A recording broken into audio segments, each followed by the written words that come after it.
we've had a very blessed life, a lot more ups than downs.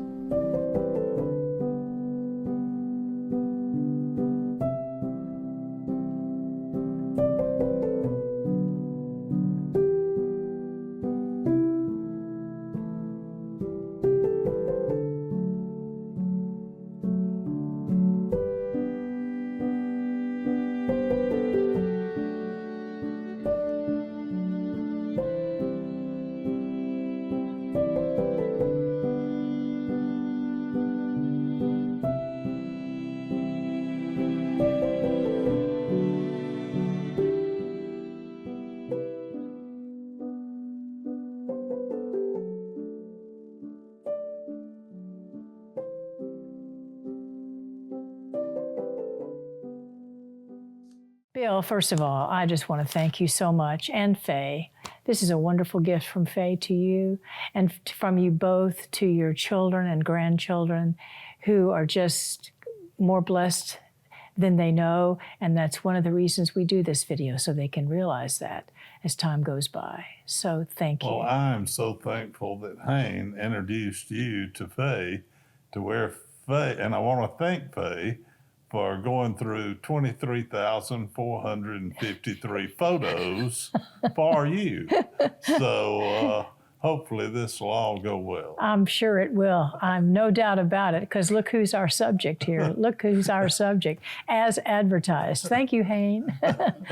So let's start at the beginning, when and where you were born. I was born in Rock Mills, Alabama, small cotton mill pottery village in the middle of nowhere, 40 miles north of Auburn, 40 miles south of Alliston, 20 miles west of LaGrange. In 2004, Weehakee Yarn Mill closed, and at that time it was the oldest operating cotton mill in the state of Alabama.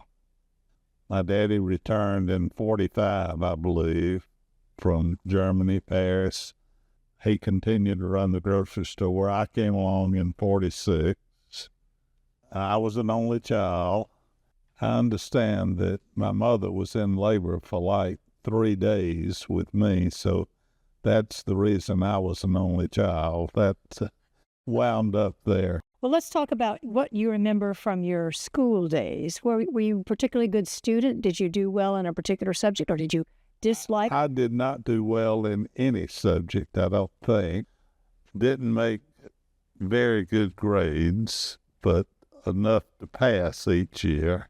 Finally, I graduated from Hanley, went to Auburn, pledged SAE, great bunch of folks, fairly heavy partiers, and I thoroughly enjoyed being there for 2 quarters. You majored in partying? Yes, I got an A. That's when Faye and I actually met. Then we dated for a while, and she was, like I said, at Birmingham Southern, and we'd go back and forth. She'd come to the farm. I'd go to Birmingham. We'd go to the beach. So let's talk about the Bill and Sayhead wedding. When and where was it? And you had a big wedding. Yes, it was. It was in Dothan, Alabama, March 18th, 1972. I had 10 groomsmen and Faye had 10 bridesmaids, so it was a pretty big affair. We all had a good time. It was some of those people that got me kicked out of Auburn that were there. And within a year or two, we opened Heaven's Supply in Abbeville. A little small community, but it's still clicking today. I told Andy, I said, I think we're going to need to have hardware and be in the hardware business more than lumber. And he looked at me and he said, Bill, that'd be like us getting in the shoe business. We don't know a damn thing about hardware. And so I was convinced that hardware would work. 15 months after the big wedding, we had another big event, which was Hillary being born June 5th of 73.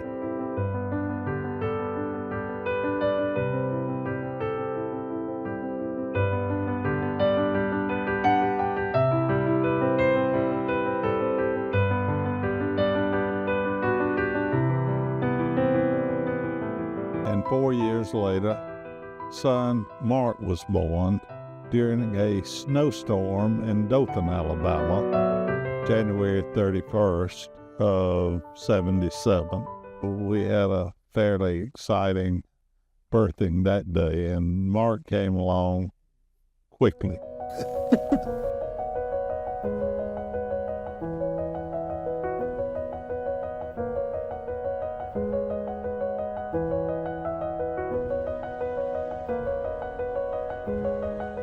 Tell me now what your kids are doing today.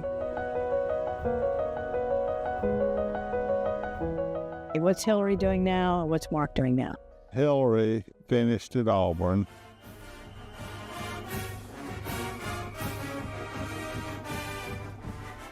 We had bought the old West Bay fish house. She said, well, I'd like to do a restaurant. I said, honey, we'll help you do anything, but we're not going to help you do a restaurant. That's the worst business you could think about getting. And she said, well, I just really see a need for sort of a middle-of-the-road place for people to eat. And Faye and I were both against it. I know her grandmother probably helped her out some. And near the end, we gave in and helped some, but she pretty much did it all on her own. And that was 25 years ago. And she's been real successful.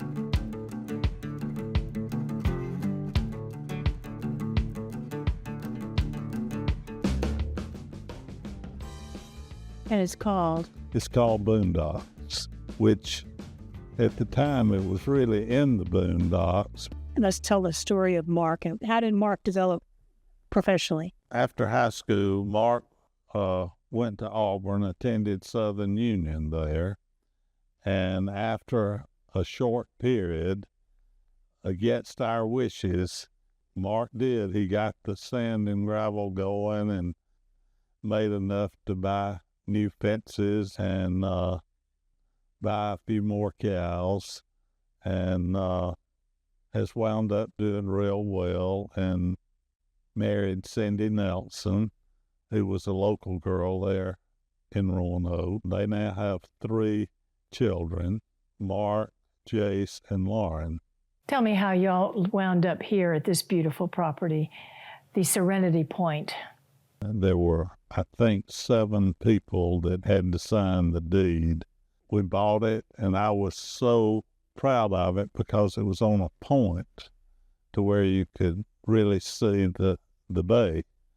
And brought Faye up here that afternoon and drove to it, and Faye looked down and said, what is on my ankles? And her ankles were black with no silks. And she said, you need to sell this as fast as you can. And I luckily sold it to some friends in Dothan. What changed 4 years later? By then, we had gotten more used to the no-silms, and Faye and I agreed to buy it and build there. I felt like Russell would be a good one to work with, and so we started working on plans, and several years later, we finally finished it. And this is where we are today. That's correct. And you furnished it with some very special furnishings coming from?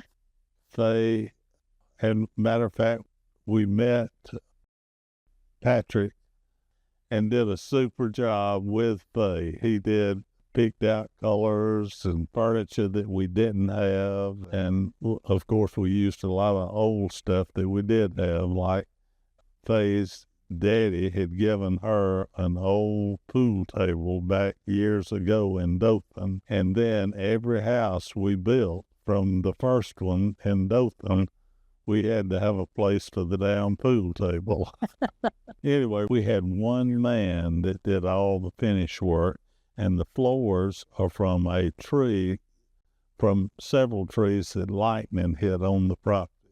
Some of the boards were like 20 inches wide. We moved in March of 2008. It's a show place. Well, thank you. We have thoroughly enjoyed it. Hillary says you can see it from Boondocks, and Hillary says it's unreal, the people that want to know if it's a haunted house. And she says yes. Bill, you've had a lot of ups and downs in your life. Oh, yes. And I want to make sure the children know that it ain't all roses. I was having one of my down times, and Bill said, well, have you messed up over 50% of the time? And I said, no, I hadn't messed up 50%, but probably 40. And he said, well, as long as it's not over 50, you're okay. And I've always remembered that.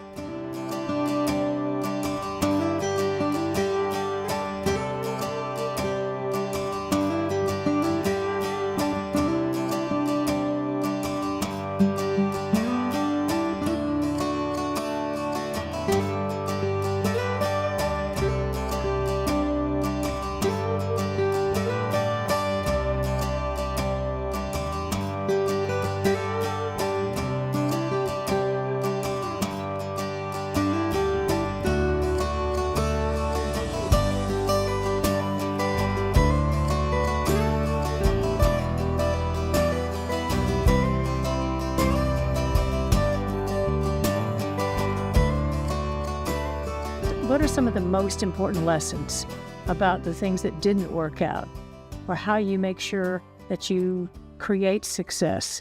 You got into the hardware business. You didn't know squat about the hardware business, but somehow, Bill, something about you. Oh, I think one of the most important things, and I told Mark when he struck out doing public work, I call it, is to take care of the customer. When you're doing a deal, try to make it to where you've got to make it to where both parties come out. Can't be a one-sided deal. If you try to screw them on a deal, it'll come back to haunt you. You mentioned your grandchildren. Tell me what life lessons and wisdom of what you and Faye have learned that you'd like them to know. What would you like to pass on to them? Well, I really hope they will stay in there and get a good education. Their mother teaches, and I think she will pressure them more than we can to get a better education than they and I got, because I think that's very important. But I think the most important thing is to have super good friends and people that have been successful, and to pay attention to them and listen to them.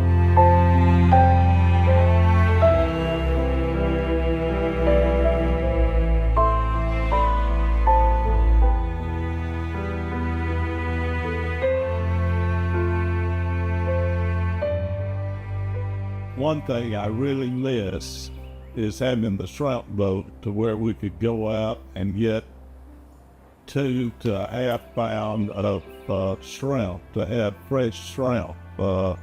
There's nothing like shrimp right off the boat and put in the boiling water. I miss that, but I think my body could not handle pulling them else anymore. Normally, to get 2 pounds of shrimp, we'd have to drink 2 cases of beer. So that was sort of, if we wanted 3 pounds of shrimp, we had to have 3 cases of beer. They're going to grow up one day and they're going to laugh at this. I think they'll be laughing now. But then they'll enjoy it. I think they know. Oh, they do know. They've grown up with our fun times.